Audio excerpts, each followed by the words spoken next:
So, Nikki, you found yourself, because of the benefits that you obviously experienced, you found yourself in a position where you had to tell everybody, I did. I and you did. And still I do. started arguing. So, what I learned too by becoming this patient, you had to become a professional patient. Like, you Yeah. no longer could just trust what they wrote in your chart.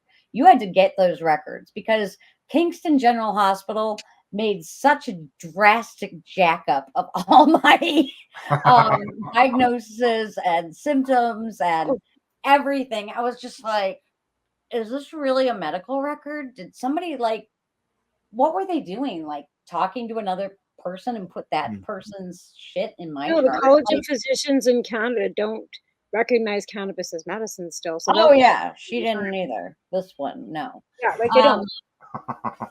So yeah, so see, your records were all jacked messed up. up, So or so I had to become my own advocate.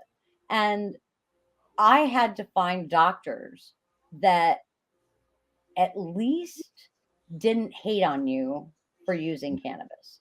And I had to pay for all this treatment out of pocket because I had to have an answer. I'm like, why do I still feel like shit? This is not normal.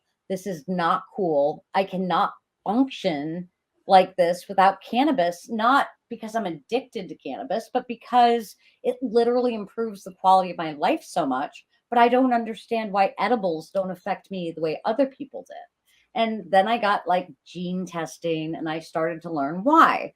I lack a cytochrome gene that basically processes THC, CBD, medications in your liver. So I lack that cytochrome P250, yeah, XXX yeah, gene that makes that impossible. So to have an answer for that felt so good. But yet the doctors I was seeing, well, just take an edible or just use a tincture.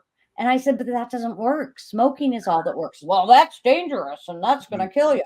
No, it's really not. And here's the studies and here's what's going on. And I really encourage you to educate yourself because I've had to become educated.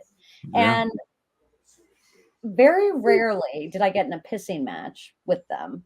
Um, and it was so important. I tell every single human this. The doctor spends 7 minutes with you. They spend 7 flipping minutes. Yeah. How much can they ultimately learn about what you're going through on a daily basis and what your family situation is, what your support system is, what everything else that's possibly contributing to where you are? No one talked to me about nutrition. No one talked to me about psychedelics. No one talked to me about plant medicine, period. Nobody wanted to put me on vitamins.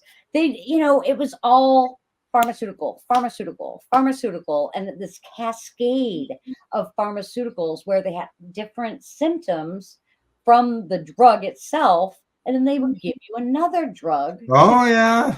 Oh symptoms. I yeah. mean, it's like, well, shit, why am I taking all these pills? And I couldn't remember if I took them. So then sometimes I'd take them twice. And so all of this played into my role of why I had to learn about brain injury. And being in pediatrics, it's not something you really focus on. So I had to learn what was messed up. I had to learn how to read these MRI reports and these CT reports. And I had to like ask questions and I had to really begin to understand my own situation to be Hmm. able to treat my own situation. And I can honestly say that was probably the best thing I did because I found my voice. If you would have ever told me prior to this injury that I would become this outspoken advocate for medical cannabis, I would have said you're absolutely batshit crazy. There is no way that would be Nikki Lawley. And here I am.